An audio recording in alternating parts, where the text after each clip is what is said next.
Hey hello welcome to chemistry tutorial. कैसे हैं आप? तो देखिए, इस पर्टिकुलर वीडियो में बात करेंगे एसिडिटी ऑफ एसिड्स के बारे में। इससे पहले वाले वीडियो में मैंने आप लोगों को एसिडिटी के बारे में बताया था कि एसिडिटी किन 5 फैक्टर्स पे या 4 फैक्टर्स पे डिपेंड करती है और एसिडिटी बेसिकली होती क्या है। हमने देखा कि क्यों अल्केन जो होते हैं वो एसिडिक नहीं होते हैं, alcohol, phenol, carboxylic acid, aromatic carboxylic acid जो होते हैं इन्हीं को हम एसिड्स की कैटेगरी में क्लासीफाई करते हैं। एसिडिटी स्ट्रेंथ ऑफ हाइड्रोजन और जिसके साथ अनायन के साथ लगा है उसकी बॉन्ड पे डिपेंड करती है, इलेक्ट्रोनेगेटिविटी पे डिपेंड करती है और स्टेबलाइजेशन फैक्टर्स पे डिपेंड करती है, जिसमें से ये दो फैक्टर थे, इलेक्ट्रोनेगेटिविटी और स्टेबलाइजेशन फैक्टर, ये सबसे इंपॉर्टेंट है। मैंने इन सारी चीज़ों को लास्ट लेक्चर में आप लोगों को काफ़ी डिटेल में एक्सप्लेन करके दिया था। अगर आपने नहीं देखा होगा तो प्लीज़ एक बार देख लेना ना। यहाँ से हम लोगों को एक चीज़ समझ में आई कि एसिडिटी के बारे में अगर मैं बात करूँ तो एल्कोहल, जिसको R bond O bond H कहते हैं, एल्कोहल सबसे वीकेस्ट कह सकते हैं एक तरीके से एसिड्स होते हैं। देखिए यहाँ पे जो हाइड्रोजन होता है वो अगर निकल भी जाए तो स्टेबलाइजेशन फैक्टर नहीं आता, यहाँ पे कोई रेजोनेंस नहीं लगता है, सिर्फ एक इंडक्टिव इफेक्ट होता है जो उसे स्टेबलाइज कर सकता है। इंडक्टिव इफेक्ट, मात्र इंडक्टिव इफेक्ट उतना एफिशिएंट नहीं होता जो अनायन को स्टेबलाइज कर सके। हमने लास्ट टाइम ही पढ़ा था, जब भी आप एसिड की एसिडिटी के बारे में बात करोगे, अगर मेरे पास कोई एसिड है, अगर वो डिसोसिएट होता है तो A माइनस और जो H प्लस बनता है, ये कितना स्ट्रॉन्ग एसिड होगा या नहीं होगा, ये हम कैलकुलेट करते हैं या ये हम अंडरस्टैंड करते हैं आपके अनायन के स्टेबिलिटी के बेसिस पे। अगर आपका अनायन बहुत ज़्यादा स्टेबल होता है तो इसका मतलब वो स्ट्रॉन्ग एसिड है। अगर अनायन अनस्टेबल होता है तो वो फिर से H प्लस को लेकर रिटर्न चला जाएगा, हम कहेंगे कि वो अनस्टेबल है, यानी डिसोसिएटेड से अनडिसोसिएटेड फॉर्म में चला जाएगा। अब एसिडिटी को मेजर करने के दो तरीके होते थे। पहला तो हमने इसको इक्विलिब्रियम कांस्टेंट हम जिसको कहते हैं, और दूसरा जिसको हम pKa का वैल्यू कहते हैं। हमेशा याद रखना Ka का वैल्यू और pKa का वैल्यू उल्टा चलता है। अगर मैं आपसे कहता हूँ कि Ka का वैल्यू इंक्रीज होता है तो याद रखना उस समय आपका pKa का वैल्यू जो होगा वो डिक्रीज होगा, या रेदर मैं इसको ऐसे लिखना चाहूँगा, अगर Ka का वैल्यू हाई है, अगर Ka का वैल्यू हाई है तो pKa का वैल्यू क्या होगा, pKa का वैल्यू लो होगा। ऑन दी कॉन्ट्ररी, अगर मान लीजिए मैं कहता हूँ Ka का वैल्यू लो है तो इसका मतलब pKa का वैल्यू जो होगा अब वो क्या हो जाएगा, हाई हो जाएगा। अब हम बार बार एसिडिटी के बारे में जब भी बात करेंगे, कंपैरिजन करेंगे, वो सब pKa के बेसिस पे होगा। इक्विलिब्रियम कांस्टेंट ऑफ एसिड को हमने minus log to the base 10 लगा दिया है, इसलिए वो p फंक्शन हो जाता है।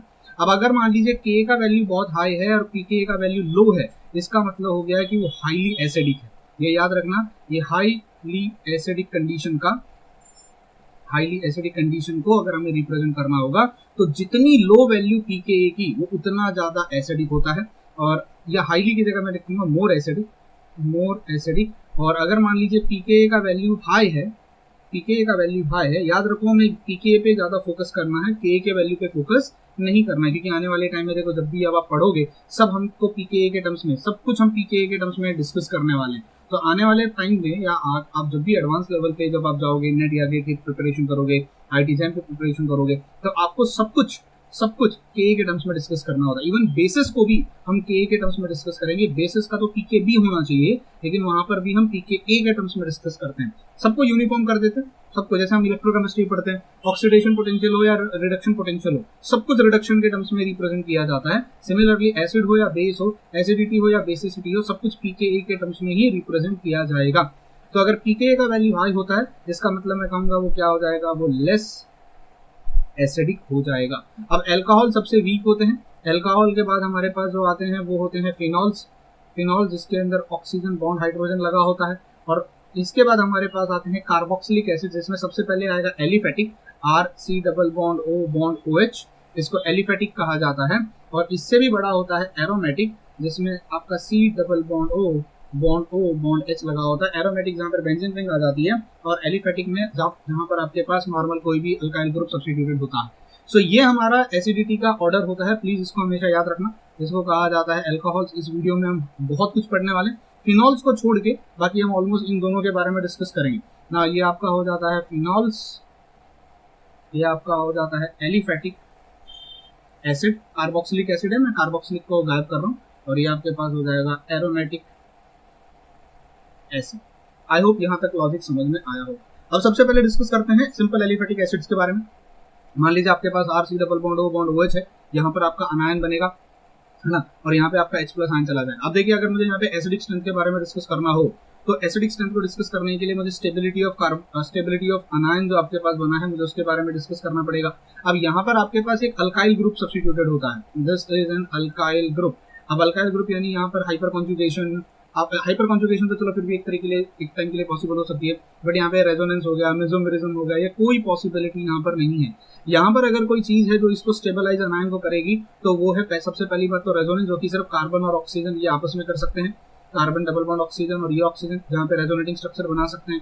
यहाँ पर जो अल्काइल ग्रुप है वो कोई मेसोमेरिज्म या रेजोनेंस दिखाने की कंडीशन में नहीं होता है, मतलब अल्काइल ग्रुप का कोई कंट्रीब्यूशन नहीं होता है अपार्ट फ्रॉम इंडक्टिव इफेक्ट। आपका अल्काइल ग्रुप यहाँ पर सिर्फ इंडक्टिव इफेक्ट दिखाएगा, और वो भी जो उसका इंडक्टिव इफेक्ट होता है वो इलेक्ट्रॉन डेंसिटी को वहां पर प्रोवाइड करवाता है, इलेक्ट्रॉन डेंसिटी को प्रोवाइड कराएगा, जिससे कि अनायन और अनस्टेबल हो जाता है।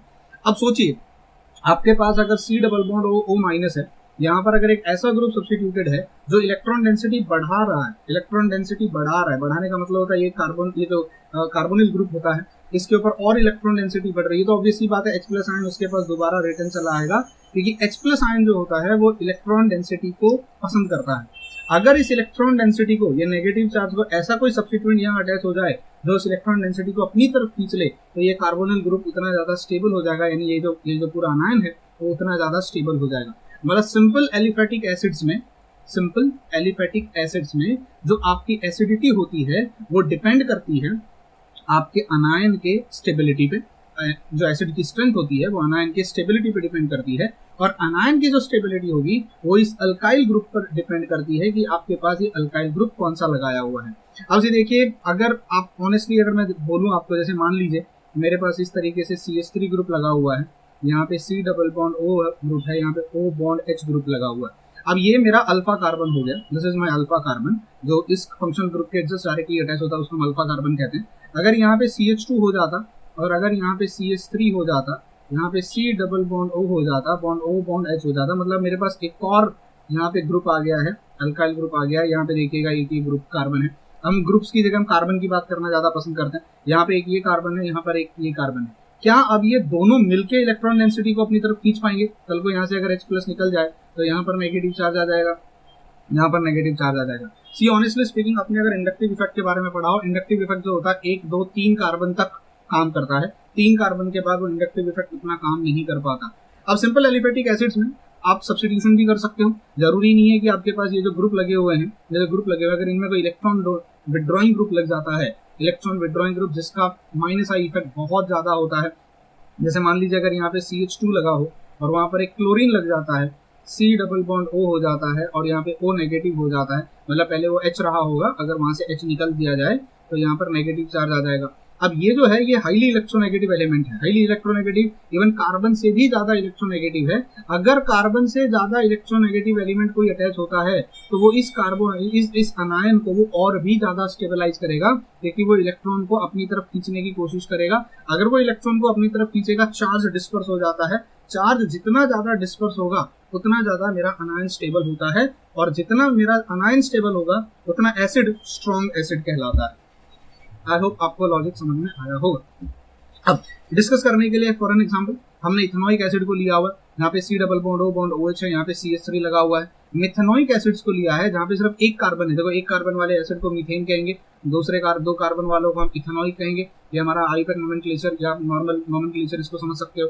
अब यहाँ पर हमने ये तो एक अल्काइल ग्रुप है, ये यहाँ पे अल्काइल ग्रुप की अगर सिर्फ हाइड्रोजन होता, अगर अल्कीन होता और अगर अल्काइन होता, यानी प्रोपेनोइक एसिड होता, प्रोपाइनोइक एसिड अगर मेरे पास होता। लेट अस अंडरस्टैंड कि इनके pKa वैल्यू पे क्या फर्क पड़ेगा। याद रखना, मैंने एक चीज आपको बताया था, pKa वैल्यू के बारे में हमेशा याद रखना। अगर pKa का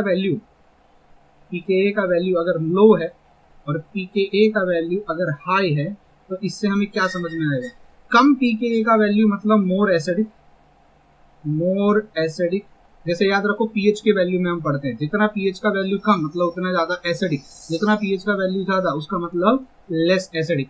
हाई pKa का वैल्यू मतलब क्या होगा? हाई pKa का वैल्यू मतलब होगा लेस एसिडिक। ये कॉन्सेप्ट याद रखना, मैंने यहाँ पर थोड़ी देर पहले आपको ये समझाया। हाई pKa लेस एसिडिक, लो इसको pH के साथ रिलेट करो, हमेशा pH के साथ रिलेट करो, अपने आप आपको लॉजिक समझ में आएगा। pH का वैल्यू भी 0 से स्टार्ट होता है, 14 तक जाता है।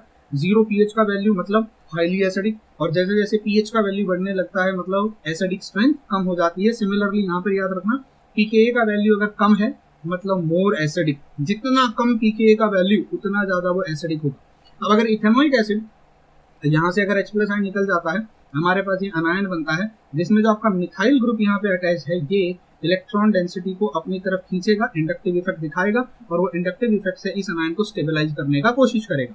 इस वजह से आपका H+ आयन दोबारा आके रिटर्न अटैक नहीं करेगा। सबसे पहला तो रेजोनेंस यहाँ पे काम कर रहा है, रेजोनेंस क्योंकि यहाँ पे कार्बोक्सिलेट ग्रुप है तो ये C डबल बॉन्ड और O- जो ग्रुप है यहाँ पे ये रेजोनेंस स्टार्ट हो सकता है। आई होप आपको रेजोनेंस के बारे में पता होगा। अगर मेरे पास है R C double bond O एक ये रेजोनेटिंग स्ट्रक्चर है। दूसरा रेजोनेटिंग स्ट्रक्चर में ये चार्ज यहाँ जा सकता है, ये यहाँ पर आ सकता है, आई कैन हैव RCO- और यहाँ पे डबल बॉन्ड ऑक्सीजन बन सकता है। तो दोनों इक्विवेलेंट स्ट्रक्चर हैं, इक्विवेलेंट है मतलब दोनों में ऐसा कोई फर्क नहीं है। इसका मतलब यहाँ पे जो रेजोनेंस होगा वो काफी स्ट्रॉन्ग रेजोनेंस होता है जिसका स्टेबलाइजेशन इफेक्ट बहुत स्ट्रॉन्ग होता है। यही रीजन होता है कि एलिफेटिक एसिड्स फिनॉल से भी ज्यादा स्ट्रॉन्ग एसिड्स होते हैं क्योंकि इनके अनायंस में जो रेजोनेंस, यहाँ पे देखो अगर आपको कल को H+ आयन निकल के चला भी जाता है, मैंने लास्ट वीडियो में भी एक्सप्लेन किया था, अगर ये आपका H+ आयन निकल के चला भी जाता है O- बनेगा, ये इलेक्ट्रॉन यहाँ आएगा, ये यहाँ पे चला जाता है, तो यहाँ पर जो नेगेटिव चार्ज आ रहा है वो कार्बन एटम पे आ रहा है।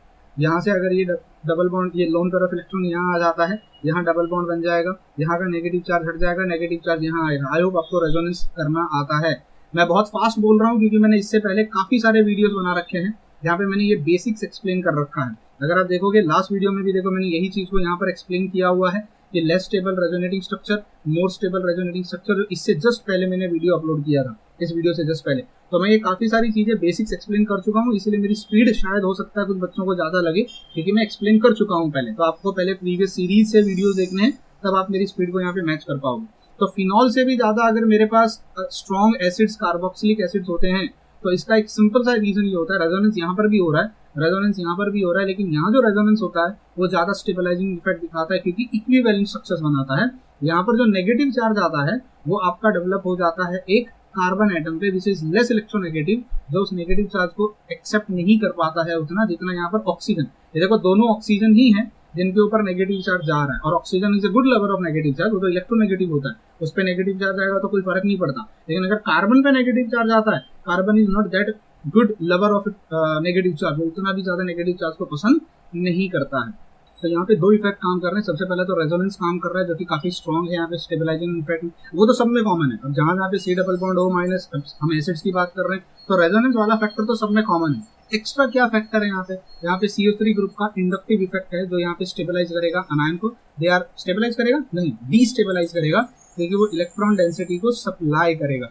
+I इफेक्ट दिखाता है। नाउ सिंस यहाँ पे +I इफेक्ट दिखाता है, इलेक्ट्रॉन डेंसिटी बढ़ जाएगी। सी आप बोलोगे सर रेजोनेंस है, रेजोनेंस तो सब में कॉमन होगा, अब हमको रेजोनेंस को नहीं देखना है, वो तो कॉमन फैक्टर हो गया। अनकॉमन फैक्टर क्या है, ये यहाँ पे अगर CH3 ग्रुप का इलेक्ट्रॉन डेंसिटी सप्लाई कर रहा है तो H+ आयन वापस आ सकता है, मतलब ये क्या हो जाएगा, ये लेस एसिडिक हो जाएगा। अगर मैं इसको कंपेयर करूं मेथेनोइक एसिड के साथ, तो ये बहुत बार क्वेश्चन पूछा जाता है इथेनोइक एसिड की स्ट्रेंथ और मेथेनोइक एसिड की स्ट्रेंथ में क्या फर्क है। अब आप अगर बताओ मेथेनोइक एसिड में मेरे पास सिर्फ H लगा हुआ है, क्या H इलेक्ट्रॉन डेंसिटी सप्लाई करता है क्या, नहीं, H इतना इलेक्ट्रॉन डेंसिटी सप्लाई नहीं करता जितना कि अल्काइल ग्रुप करता है। तो यहाँ पे जो O- और O- है, यहाँ पे नेगेटिव चार्ज है, क्या यहाँ और नेगेटिव चार्ज बढ़ेगा क्या, नहीं बढ़ने वाला। CH3 यहाँ पर नेगेटिव चार्ज बढ़ा रहा है, एक तो पहले से नेगेटिव चार्ज था, यहाँ पे CH3 इलेक्ट्रॉन डेंसिटी सप्लाई करेगा और नेगेटिव चार्ज बढ़ेगा। जितना नेगेटिव चार्ज बढ़ेगा उतना H+ आयन आके दोबारा इसके ऊपर अटैक करेगा, ये पीछे चला जाएगा। मतलब इथेनोइक एसिड उतना स्ट्रॉन्ग एसिड नहीं होगा, हम इसको कहेंगे लेस एसिडिक। नजर मैं यहाँ लिखना चाहूंगा, इसको लिख सकते हो आप लेस एसिडिक अगर आप कंपेयर करो मिथेनोइक एसिड के साथ। तो मिथेनोइक एसिड से हो जाएगा वो क्या हो जाएगा, वो हो जाएगा मोर एसिडिक, क्योंकि यहाँ पर CH3 की जगह यहाँ पर H आ गया है जो कि इलेक्ट्रॉन डेंसिटी सप्लाई नहीं करता, जो +I इफेक्ट नहीं दिखाता। इसीलिए अगर आप इनके pKa के वैल्यू को चेक करो, pKa के वैल्यू को, आपको यहाँ डिफरेंस समझ में आएगा। मैंने क्या कहा, pKa का वैल्यू अगर कम होगा मतलब ज्यादा एसिडिक है, pKa का वैल्यू अगर ज्यादा होगा मतलब लेस एसिडिक है। यहाँ पे pKa का वैल्यू 4.76 होता है। इसका इक्विलिब्रियम कांस्टेंट को अगर आप T फंक्शन लगाते हो -log⁻10 लगाते हो 4.76 वैल्यू आती है, और वहीं पे अगर आप इसको लगाते हो तो 3.77 वैल्यू। ये वैल्यूज मैंने अपने मन से नहीं लिखी है भैया, ये वैल्यू जो है वो स्टैंडर्ड बुक्स में से निकाली हुई है, ठीक है। तो इन वैल्यूज से भी मुझे समझ में आता है वैल्यू लो है, लो pKa मतलब हाई एसिडिक, मतलब मोर एसिडिक, ये याद रखना। बहुत बार बच्चे इसमें कंफ्यूजन क्रिएट करते हैं, इसलिए इसको मैं बार बार लिख रहा हूँ। आपको इरिटेट करने के लिए बार बार नहीं बोलता हूँ मैं, ताकि वो चीज़ को समझ में आए और हमें वो याद रहे, इसलिए मैं बार बार चीज़ों को बोलता हूँ। यहाँ पे pKa का वैल्यू ज्यादा है, मतलब वो लेस एसिडिक होगा। रीजन सिर्फ इतना सा है, ये जो सब्स्टिट्यूटेड ग्रुप है यहाँ पे, ये आपका प्लस आई इफेक्ट दिखाता है और यहाँ पे आपका प्लस आई इफेक्ट नहीं होता है, ठीक है, ये हमेशा याद रखना। रेजोनेंस तो दोनों में कॉमन है ना। सिमिलरली अगर आप प्रोपेनोइक एसिड और प्रोपाइनोइक एसिड के बारे में बात करते हो, यहाँ पर जो डबल बॉन्डेड कार्बन है, देखो C double bond O bond OH, यहाँ पे जो आपका कार्बन है ये आपका कार्बन जो होगा वो sp2 हाइब्रिड कार्बन होगा, क्योंकि डबल बॉन्डेड कार्बन हमेशा sp2 हाइब्रिड होते हैं। और यहाँ पर जो आपका कार्बन होगा ये ट्रिपल बॉन्डेड वाला, वो sp हाइब्रिडाइज्ड होगा। अब मुझे पता है अगर मैं इलेक्ट्रोनेगेटिविटी की बात करूं तो वो कार्बन जो कि sp3 हाइब्रिड होता है, sp3 हाइब्रिड होता है, वो कम इलेक्ट्रोनेगेटिव होता है। उससे ज्यादा वो कार्बन जो कि sp2 हाइब्रिड होता है वो ज्यादा इलेक्ट्रोनेगेटिव होता है, और उससे ज्यादा होता है कार्बन जो कि sp हाइब्रिडाइज होता है। अब sp हाइब्रिड, ये इलेक्ट्रोनेगेटिविटी का कॉन्सेप्ट याद रखना, ये बहुत इंपॉर्टेंट है, जो कि इंडक्टिव इफेक्ट में काम करता है। अब जो जितना ज्यादा इलेक्ट्रोनेगेटिव वो उतना ज्यादा इंडक्टिव इफेक्ट दिखाएगा। यहाँ पर अगर इस कार्बन को कंपेयर करूं मैं इस कार्बन के साथ, तो मैं यूं कह सकता हूं कि ये वाला कार्बन इलेक्ट्रॉन डेंसिटी को अपनी तरफ खींचने की कोशिश करेगा, इलेक्ट्रोनेगेटिव हो गया है।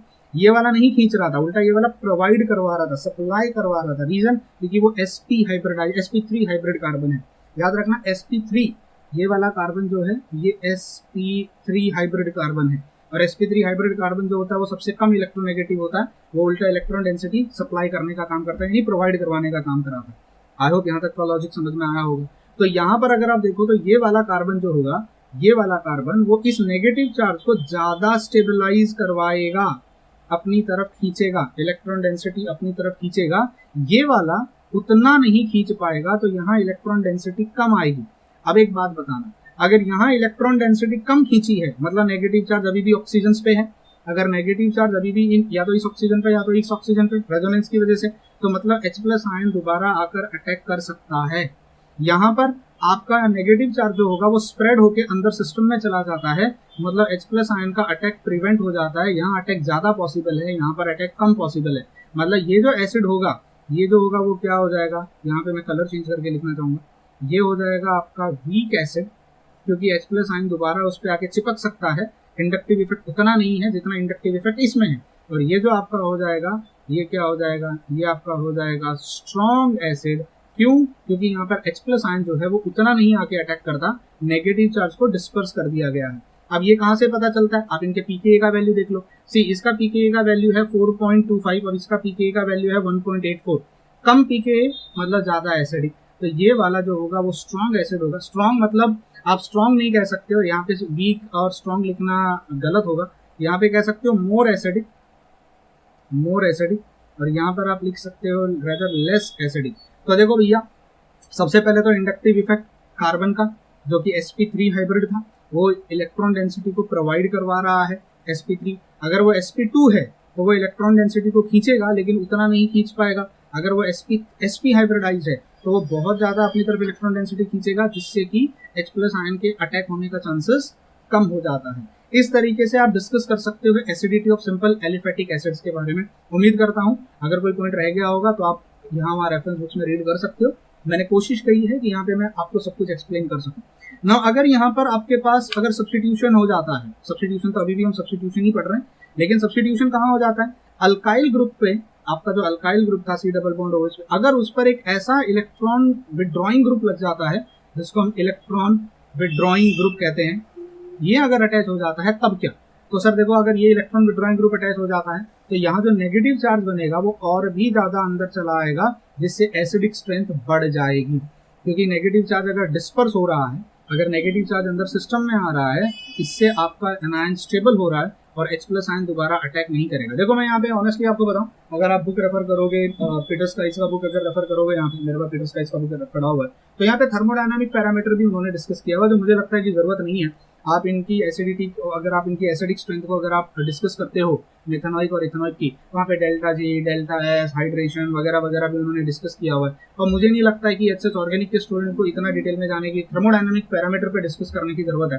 आप थर्मोडायनामिक पैरामीटर्स को स्किप कर सकते हो, आप अपना बेसिक GOC का नॉलेज यहाँ पे लगा के भी चेक कर सकते हो कि एसिडिक स्ट्रेंथ कैसे वेरी होगी, किसकी कम होगी और किसकी ज्यादा होगी। तो यहाँ पर अगर देखो मेरे पास एक नॉर्मल है, एक नॉर्मल मेरे पास जिसको हम एसिटिक एसिड या आप इथेनॉइक एसिड कह सकते हो, CH3C डबल बॉन्ड OH है, जिसका pKa का वैल्यू 4.76 है, क्योंकि यहाँ पे स्टेबलाइजेशन फैक्टर नहीं है, उल्टा डिस्टेबलाइजेशन फैक्टर है। अनायन का इलेक्ट्रॉन डेंसिटी बढ़ाया जा रहा है, अनायन का इलेक्ट्रॉन डेंसिटी बढ़ाया जाएगा, इसका मतलब वो क्या हो जाएगा, वो लेस एसिडिक होगा। लेस एसिडिक का मतलब क्या होगा, pKa का वैल्यू ज्यादा होगा। लेकिन अगर मान लीजिए यहाँ पे एक हाइड्रोजन हटा के एक अल्काइल ग्रुप को सिर्फ अटैच कर दिया जाए, सिर्फ एक अल्काइल ग्रुप, तो देखो कितना ज्यादा इफेक्ट हो जाता है एसिडिक स्ट्रेंथ पे। अब ये हाइड्रोजन निकल जाए और नेगेटिव चार्ज यहाँ बन जाए, सोचो वो क्लोरीन किस हद तक उसको स्टेबलाइज कर देगा। अगर वो क्लोरीन उसको स्टेबलाइज कर रहा है, इसका मतलब एसिडिक स्ट्रेंथ बढ़ गई है as compare to this. Ethanoic acid से कंपेयर करूँ तो देखो यहाँ पे वैल्यू में दिखाई दे रहा है। अब ये क्या हो जाएगा, ये मोर एसिडिक हो जाएगा अगर आप इथेनॉइक एसिड के साथ कंपेयर करो। अगर दो क्लोरीन लग जाते तो इसको हम डाई सब्स्टिट्यूटेड कहते हैं। अगर दो क्लोरीन लग जाते तो सोचो और कितना ज्यादा स्टेबलाइजेशन इफेक्ट इंक्रीज हो जाता। ये डिस्टेबलाइज कर रहा था, अब ये फंक्शनल ग्रुप जो इलेक्ट्रॉन विड्रॉइंग ग्रुप है वो उसको उल्टा स्टेबलाइज कर रहे हैं। स्टेबलाइज किस तरीके से कर रहे हैं, वैल्यू देखो 1.25 हो गई है। और अगर ट्राई सब्स्टिट्यूटेड होते तो अगर तीन क्लोरीन ग्रुप या हेलोजन ग्रुप सब्स्टिट्यूट कर दिए जाते तो देखो हेलोजन क्लोरीन है, अगर फ्लोरीन होता तो एसिडिक स्ट्रेंथ और बढ़ जाती, क्योंकि फ्लोरीन सबसे ज्यादा इलेक्ट्रोनेगेटिव एलिमेंट है। फ्लोरीन सबसे ज्यादा इलेक्ट्रोनेगेटिव एलिमेंट है, ये हमेशा याद रखना। तो यहाँ पे pKa का वैल्यू देखो 0.65 हो गया है। मतलब जितना जैसे जैसे आप सब्स्टिट्यूशन इंक्रीज कर रहे हो, इलेक्ट्रॉन डेंसिटी उतनी ज्यादा डिस्पर्स होकर सिस्टम के अंदर चली जा रही है, जिससे कि वो नेगेटिव चार्ज डिस्पर्स हो जा रहा है, अनायन स्टेबल हो जा रहा है। लेकिन एक प्रॉब्लम है, क्या ये क्लोरीन कहीं पर भी लगा देंगे तो चलेगा क्या, नहीं। अगर ये electron withdrawing group alpha carbon पे लगा हो तो ही ये इफेक्ट उतना डोमिनेंट होता है। अगर आप आगे के कार्बन पे इसको लगाओगे तो इससे इतना फर्क नहीं पड़ता, क्योंकि मैंने जैसे कहा इंडक्टिव इफेक्ट जो होता है वो 1-2 एटम तक, जो लिंकिंग में 1-2 एटम है वहां तक डिफरेंस दिखाता है, इफेक्ट दिखाता है, उसके आगे इफेक्ट नहीं दिखाता। कैसे, इन वैल्यूज से पता चलता है। सीधे के C डबल बॉन्ड OH, यहाँ पे CH2 है, मेरे पास एक ये अच्छा खासा बड़ा सारा एसिड है, इसका pKa का वैल्यू इतना है, pKa का वैल्यू ज्यादा है, मतलब मैं कह सकता हूँ कि ये लेस एसिडिक है। अब मैंने यहाँ लगा दिया क्लोरीन, यहाँ पे देखो ये अल्फा कार्बन है, इस कार्बन से एडजेसेंट में जो लगा हुआ है वो अल्फा कार्बन है। तो यहाँ से ये डायरेक्टली लगा हुआ है तो नेगेटिव चार्ज को स्टेबलाइज करेगा। कल को अगर ये H+ आयन यहाँ से गायब हो जाता है, यहाँ नेगेटिव चार्ज आ जाता है, वो उसको स्टेबलाइज करेगा। अब स्टेबलाइज करेगा, इसका मतलब मैं कह सकता हूँ स्ट्रॉन्ग एसिड, pKa का वैल्यू देखो ऑलमोस्ट आधा हो गया, ऑलमोस्ट हाफ हो गया। मतलब मैं यहाँ कह सकता हूँ ये जो हो जाएगा, ये क्या हो जाएगा, ये मोर एसिडिक हो जाएगा। लेकिन अगर यही क्लोरीन सेकंड कार्बन पे यहाँ लगा दिया जाए, ये अल्फा है, इसको बीटा मान लेते हैं, अगर ये सेकंड कार्बन पे यहाँ चला जाता है, थर्ड कार्बन है, तो ये पहला कार्बन है, ये सेकंड कार्बन है, ये थर्ड कार्बन पे अगर चला जाता है, अब इसका वो इंडक्टिव इफेक्ट इस ऑक्सीजन तक नहीं पहुंच पाएगा। अब सिंस इंडक्टिव इफेक्ट वहां तक नहीं पहुंच पाएगा, वो उतना स्टेबलाइज नहीं करवा पाएगा, एसिडिक स्ट्रेंथ कम हो जाएगी, H+ फिर से चिपका रहेगा, वैल्यू में दिखाई दे रहा, देखो फिर से वैल्यू बढ़ गई है। तो वही क्लोरीन है, वही मॉलिक्यूल है, हमने कुछ छेड़खानी नहीं करी है, सिर्फ क्लोरीन की पोजीशन 2 की जगह हमने 3 कर दी है। यहाँ पर अगर आप ये कार्बन नंबर 1 है, ये कार्बन 2 है, ये कार्बन 3 है, अगर यहाँ देखो तो ये कार्बन 4 है, हमने चौथे कार्बन पे लगा दिया तो देखो वैल्यू और भी बढ़ जाती है, ऑलमोस्ट इसके बराबर। तो इवन तो क्लोरीन है फिर भी इसका वैल्यू देखो, वैल्यू बढ़ रही है, इसका मतलब मैं कह सकता हूँ ये क्या हो जाएगा, ये लेस एसिडिक हो जाएगा, ये भी क्या हो जाएगा, ये लेस एसिडिक हो जाएगा, अगर मैं इस एसिड के साथ कंपेयर करता हूँ सबको। समझ में आया क्या? तो सिर्फ सब्स्टिट्यूशन से कुछ नहीं होता, वो सब्स्टिट्यूशन अल्फा कार्बन पे अगर हो तो ज्यादा इफेक्टिव होता है। अल्फा पे अगर वो एक की जगह 2-3 होने लगे तो वैल्यू तो और भी एसिडिक स्ट्रेंथ बढ़ जाती है। लेकिन अगर वो अल्फा की जगह या सेकंड कार्बन की जगह अगर वो थर्ड, फोर्थ, फिफ्थ कार्बन पे पीछे की तरफ चला जाता है, जितना वो इस ऑक्सीजन से दूर भागेगा, या मैं कहूँ जितना वो इस कार्बोक्सिलिक ग्रुप से दूर भागेगा, इलेक्ट्रॉन विड्रॉइंग ग्रुप, उतना उसकी पावर कम हो जाएगी स्टेबलाइज करने में। आई होप यहाँ तक आपको एसिड्स, सब्स्टिट्यूटेड एलिफैटिक एसिड्स के बारे में समझ में आया होगा। उम्मीद करता हूँ ये क्लियर है ना। अब आप बात करते हैं डाइकार्बोक्सिलिक एसिड्स की ना। बेसिकली डाइकार्बोक्सिलिक एसिड्स क्या होता है, देखो एक कार्बोक्सिलिक ग्रुप जो होता है C डबल बॉन्ड O और यहाँ पर H, इसको हम यहाँ पे आपका फंक्शनल ग्रुप लग जाता है, ये ऑलरेडी एक इलेक्ट्रॉन विड्रॉइंग ग्रुप होता है। ये अगर आप इसको समझो तो एक तरीके से कह सकते हो काफी इंडक्टिव इफेक्ट दिखाता है, इलेक्ट्रोनेगेटिव ग्रुप होता है एक तरीके से, है ना। अगर ये 2 ग्रुप एक साथ हो जाए, मतलब देखो ये H है, C डबल बॉन्ड OH लगा हुआ है, अगर यहाँ का H हटा दिया जाए और यहाँ पर इस जगह यहाँ पे एक H आ जाए, यहाँ पे C डबल बॉन्ड हो और बॉन्ड यहाँ पर OH हो, ये H दोनों यहाँ से अगर हट जाएं तो कार्बन कार्बन का डायरेक्ट लिंकेज हो जाता है, तो कार्बन बॉन्ड कार्बन हो जाता है, यहाँ का H गायब है, यहाँ का H गायब है, डबल बॉन्ड ऑक्सीजन, यहाँ पर OH है, यहाँ पर OH है। अब देखो यहाँ पर अगर आप समझने की कोशिश करो, कल को अगर मैं यहाँ से H हटा भी देता हूँ तो ये वाला H अगर मैं हटा देता हूँ तो आपके पास ऑक्सीजन नेगेटिव बनता है, कार्बन डबल बॉन्ड ऑक्सीजन बनता है, कार्बन डबल बॉन्ड ऑक्सीजन बनता है, यहाँ पर बॉन्ड O बॉन्ड H बनता है। देखिए यहाँ पर रेजोनेटिंग स्ट्रक्चर्स बढ़ सकते हैं, क्योंकि ये अगर नेगेटिव चार्ज यहाँ चला जाएगा, ये यहाँ ले लेगा, यहाँ पर नेगेटिव आ जाएगा, अगर ये यहाँ चला इससे हमको ये समझ में आता है कि नॉर्मल कार्बोक्सिलिक एसिड अगर आपके पास है और अगर आपके पास डाई कार्बोक्सिलिक एसिड है तो di carboxylic acid by default ज्यादा स्ट्रॉन्गर एसिड हो। यहाँ पर आपके सिर्फ एक कार्बोनिल ग्रुप लगा हुआ है, ये ओनली वन कार्बोनिल ग्रुप। यहाँ पर आपके पास दो कार्बोनिल ग्रुप है, और कार्बोनिल ग्रुप जो होते हैं वो इलेक्ट्रोनेगेटिव स्पीशीज में काउंट किए जाते हैं, वो इलेक्ट्रॉन विड्रॉइंग कैपेसिटी दिखाते हैं। दो कार्बोनिल ग्रुप अटैच हैं, एसिडिक स्ट्रेंथ बढ़ जाएगी। तो di carboxylic are more acidic, उम्मीद करता हूँ ये लॉजिक आपको समझ में आया होगा। तो यहाँ पे कंपेयर कर लो वैल्यूज के साथ, अब आपको वैल्यू से समझ में आएगा। वैल्यू ज्यादा है मतलब कम एसिडिक, वैल्यू कम मतलब ज्यादा एसिडिक। यहाँ पे CH3 C double bond OH है, अब CH3 को हटा दो, यहाँ से CH3 को हटाने की जरूरत नहीं है बेसिकली, एक H यहाँ से हटा दो और यहाँ पे आके इनको लगा दो। देखो यहाँ पे CH2 ग्रुप आ गया बीच में, मतलब ऐसे समझ सकते हो C डबल बॉन्ड O, यहाँ पे बॉन्ड OH था, यहाँ पे CH3 था, यहाँ पे बॉन्ड OH था, यहाँ पे C डबल बॉन्ड O था, यहाँ पे क्या था आपका CH3 था, ये CH3 और यहाँ से एक H अगर बाहर निकल जाए तो CH4 बन जाएगा।